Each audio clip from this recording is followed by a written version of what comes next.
आप सुन रहे हैं श्री रामचरितमानस का बालकांड भाग 15।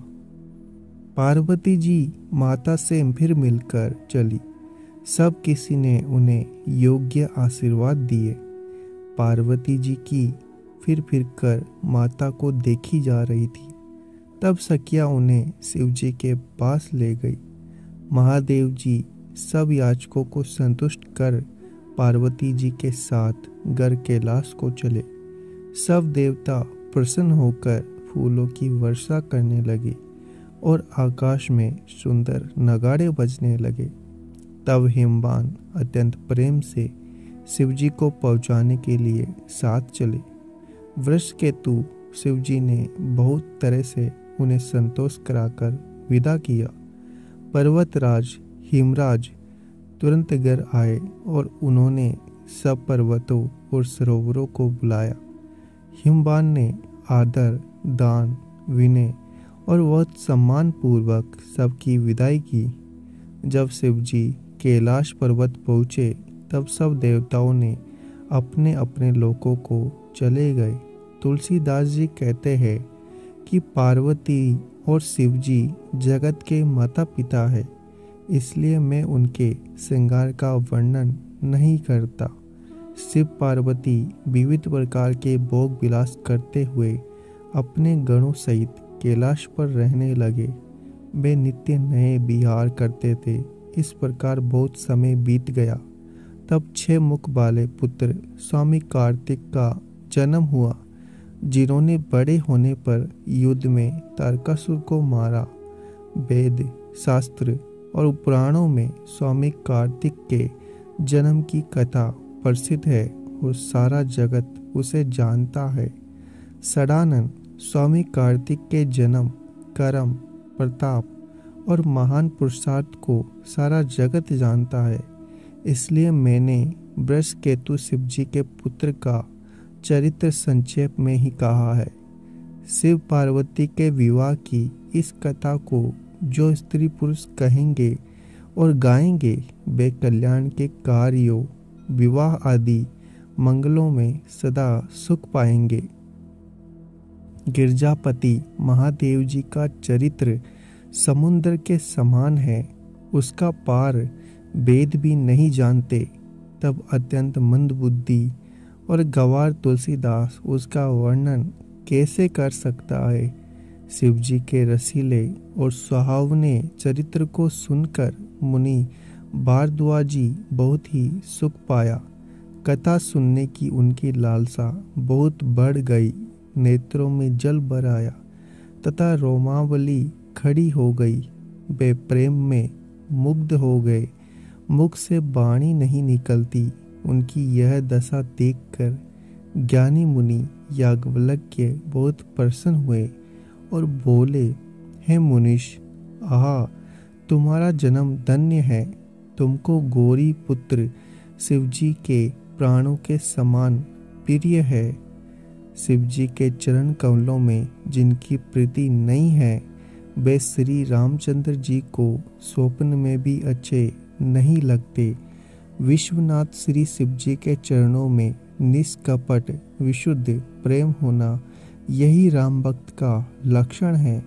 शिव जी के समान रघुनाथ जी की भक्ति का व्रत धारण करने वाला कौन है, जिन्होंने बिना ही पाप के सती जैसी स्त्री को त्याग दिया और प्रतिज्ञा करके श्री रघुनाथ जी की भक्ति को दिखा दिया। हे भाई, श्री रामचंद्र जी को शिव जी के समान और कौन प्यारा है। मैंने पहले ही शिव जी का चरित्र कहकर तुम्हारा भेद समझ लिया। तुम श्री रामचंद्र जी के पवित्र सेवक हो और समस्त दोषों से रहित हो। मैंने तुम्हारा गुण और शील जान लिया। अब मैं श्री रघुनाथ जी की लीला कहता हूँ, सुनो। हे मुनि, सुनो। आज तुम्हारे मिलने से मेरे मन में जो आनंद हुआ है वह कहा नहीं जा सकता। हे मुनीश्वर, रामचरित अत्यंत अपार है। 100 करोड़ शेष जी भी उसे कह नहीं सकते। तथापि जैसा मैंने सुना है वैसा वाणी के स्वामी और हाथ में धनुष लिए प्रभु श्री रामचंद्र जी का स्मरण करके कहता हूँ, सरस्वती जी के कठपुतली के समान है और अंतर्यामी स्वामी श्री रामचंद्र जी सूत्रधार है। अपना भक्त जानकर जिस कवि पर वे कृपा करते हैं, उसके हृदय रूपी आंगन में सरस्वती को वे नचाया करते हैं। उन्हीं कृपालु श्री रघुनाथ जी को मैं प्रणाम करता हूँ और उन्हीं के निर्मल गुणों की कथा कहता हूँ। कैलाश पर्वतों में श्रेष्ठ और बहुत ही रमणीय है, जहाँ शिव पार्वती सदा निवास करते हैं।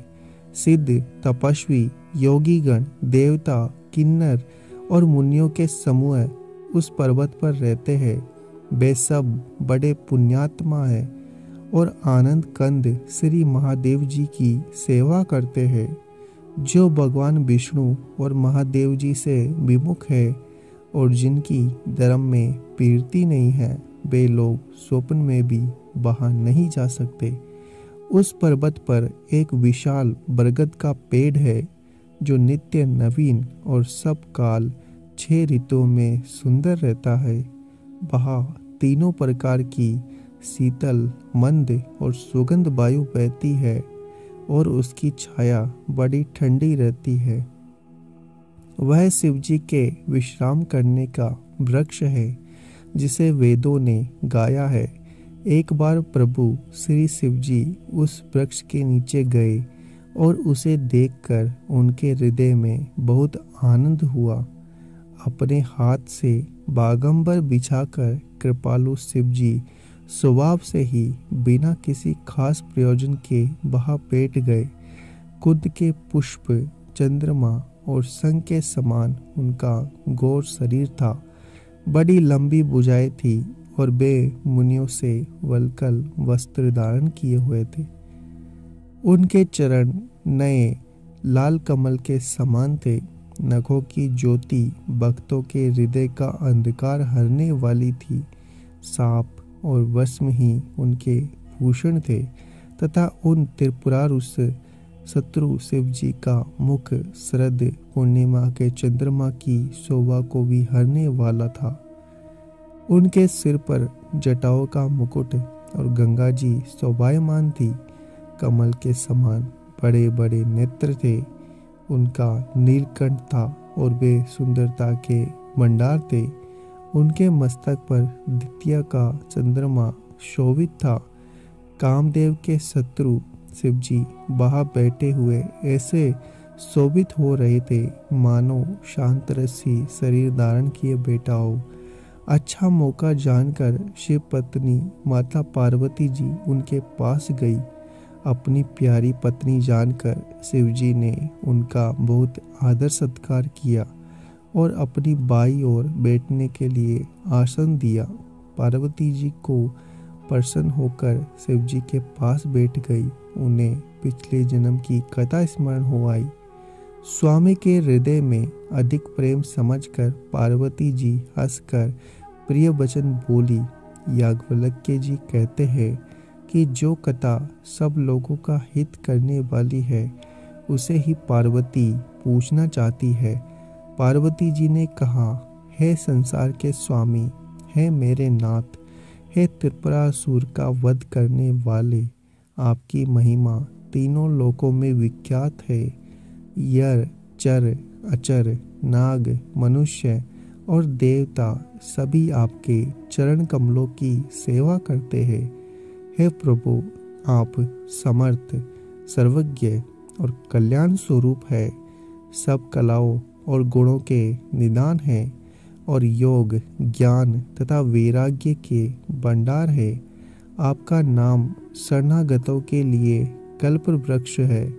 है सुख की राशि, यदि आप मुझ पर प्रसन्न हैं और सचमुच मुझे अपनी दासी या अपनी सच्ची दासी जानते हैं, तो है प्रभु, आप श्री रघुनाथ जी की नाना प्रकार की कथा कहकर मेरा अज्ञान दूर कीजिए। जिसका घर कल्प वृक्ष के नीचे हो, वह भला दरिद्रता से उत्पन्न दुख को क्यों सहेगा। है शशि भूषण, है नाथ, हृदय में ऐसा विचार कर मेरी बुद्धि के भारी भ्रम को दूर कीजिए। हे प्रभु, जो परमार्थ तत्व ब्रह्म के ज्ञाता और वक्ता मुनि है, वे श्री रामचंद्र जी को अनादि ब्रह्म कहते हैं और शेष, सरस्वती, वेद और पुराण सभी श्री रघुनाथ जी का गुण गाते हैं। हे कामदेव के शत्रु, आप भी दिन रात आदर पूर्वक राम राम जपा करते हैं। ये राम वही अयोध्या राजा के पुत्र है या अजन्मा, निर्गुण और अगोचर कोई और राम है?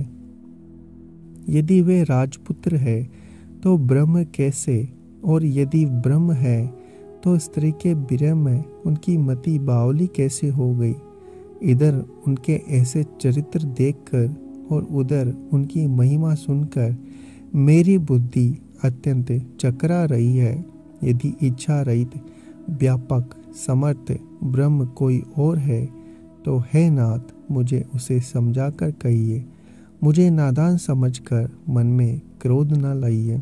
जिस तरह मेरा मोह दूर हो वही कीजिए।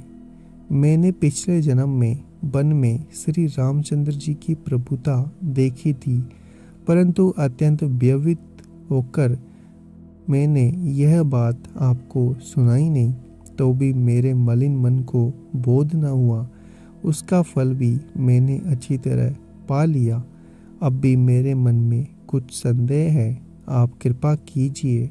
मैं हाथ जोड़कर विनती करती हूँ।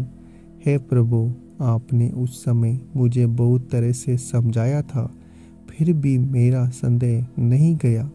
हे नाथ, यह सोचकर मुझ पर क्रोध न कीजिए। मुझे अब पहले जैसा मोह नहीं है। अब तो मेरे मन में राम कथा सुनने की रुचि है। हे शेषनाग को अलंकार रूप में धारण करने वाले देवताओं के नाथ, आप श्री रामचंद्र जी के गुणों की पवित्र कथा कहिए। मैं पृथ्वी पर सिर टेककर आपके चरणों की वंदना करती हूँ और हाथ जोड़कर विनती करती हूँ। आप वेदों के सिद्धांत को निचोड़कर श्री रघुनाथ जी का निर्मल यश वर्णन कीजिए। यद्यपि स्त्री होने के कारण मैं उसे सुनने की अधिकारिणी नहीं हूँ, तथापि मैं मन, वचन और कर्म से आपकी दासी हूँ। संत लोग जहाँ आर्त अधिकारी पाते हैं, वहाँ गुण तत्व भी उससे नहीं छिपाते। हे देवताओं के स्वामी, मैं बहुत ही आर्त भाव दीनता से पूछती हूँ, आप मुझ पर दया करके श्री रघुनाथ जी की कथा कहिए। पहले तो यह कारण विचार कर बताइए जिससे निर्गुण ब्रह्म सगुण रूप धारण करता है। फिर है प्रभु, श्री रामचंद्र जी के अवतार जन्म की कथा कहिए और उनका उदार बाल चरित्र कहिए। फिर जिस प्रकार उन्होंने श्री जानकी जी से विवाह किया वह कथा कहिए। फिर वह बताइए कि उन्होंने जो राज्य छोड़ा सो किस दोष से। हे नाथ, फिर उन्होंने वन में रहकर जो अपार चरित्र किए और जिस तरह रावण को मारा वह कहिए। हे सुख स्वरूप शंकर, फिर आप उन सारी लीलाओं को कहिए जो उन्होंने राज्य सिंहासन पर बैठकर की थी। हे कृपा दाम, फिर वह अद्भुत चरित्र कहिए जो श्री रामचंद्र जी ने किया। वे रघुकुल शिरोमणि प्रजा सहित किस प्रकार अपने धाम को गए। हे प्रभु, फिर आप उस तत्व को समझाकर कहिए जिसकी अनुभूति में ज्ञानी मुनिगण सदा मग्न रहते हैं। और फिर भक्ति, ज्ञान, विज्ञान और वैराग्य का विभाग सहित वर्णन कीजिए। इसके सिवा श्री रामचंद्र जी और भी जो अनेक रहस्य छिपे हुए भाव या चरित्र है उनको कहिए। हे नाथ, आपका ज्ञान अत्यंत निर्मल है। हे प्रभु, जो बात मैंने ना भी पूछी हो, हे दयालु, उसे भी आप छिपा ना रखिए। वेदों ने आपको तीनों लोकों को गुरु कहा है। दूसरे पामर जीव इस रहस्य को क्या जाने। पार्वती जी के सहज, सुंदर, छल रहित सरल प्रश्न सुनकर शिव जी के मन में बहुत अच्छे लगे। श्री महादेव जी के हृदय में सारे रामचरित्र आ गए। प्रेम के मारे उन्होंने शरीर पुलकित हो गया, नेत्रों में जल भर आया। श्री रघुनाथ जी रूप उनके हृदय में आ गया, जिससे स्वयं परमानंद स्वरूप शिव जी भी अपार सुख पाया। अगर आपको हमारा यह प्रयास अच्छा लग रहा है तो चैनल को सब्सक्राइब कीजिए, वीडियो को लाइक और शेयर करना ना भूलिए। आप सुन रहे हैं श्री रामचरितमानस का बाल कांड, भाग 15। पार्वती जी माता से फिर मिलकर चली।